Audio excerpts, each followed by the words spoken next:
My friend TikTok Missionary brought up this question. What if I told you the USA will be the first country in the world to enforce the incoming Sunday law? I was reading this article by Amazing Facts. It's their Inside Report article. You should be able to find it online for free. And I was reading this article within the magazine. And they brought out some very interesting points. A lot of people don't see how it's possible for the United States to enforce a Sunday law. It goes directly against the Constitution. However, they brought up some very fascinating points, and one of those was this article in Time magazine. The article is entitled Christian Nationalism's Popularity Should Be a Wake-Up Call by Jared Sexton. And this gentleman brought up the point that what we're seeing in American society today, specifically in religious politics, is how everything we're seeing is what led up to the Dark Ages forming. It's what led up to the union of church and state in ancient Rome.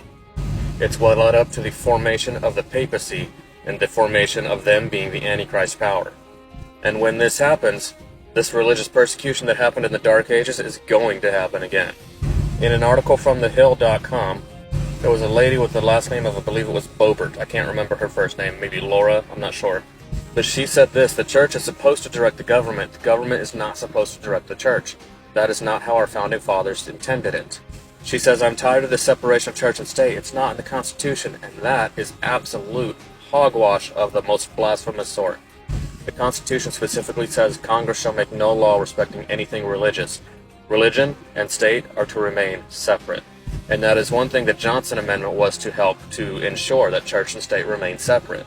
This is why pastors and churches are not allowed to speak out politically without risking losing their nonprofit status. And any of you pastors and churches that speak out politically, shame on you. That is not our calling. And if you do that, then yes, I hope you lose your nonprofit status. It's that kind of attitude that's going to lead to the formation of the mark of the beast. It's the attitude of Christian nationalism, which is Christians getting involved in politics, is what will lead to the downfall of this country. I guarantee, I promise you. And in another point brought out from this article from Amazing Facts, they're finding that people's politics are dictating their religious choices, not the other way around. The problem is that evangelicals are becoming political and losing their Christianity. Jesus said, my kingdom is not of this world. You will never find anywhere during the life and ministry of Jesus of him attacking Roman politics and getting involved in Roman politics in order to effect change. But this is where Christianity is leading us. Modern Christianity has rejected God's law, and as a result, sin prevails all over the world. You want to know why the world is in such a bad state? Christians. Christians who have rejected God's law are to blame for the largest part of sin in the world. And when they realize it, and they realize that God is not happy, they will enforce the mark of the beast as a way to try and please God.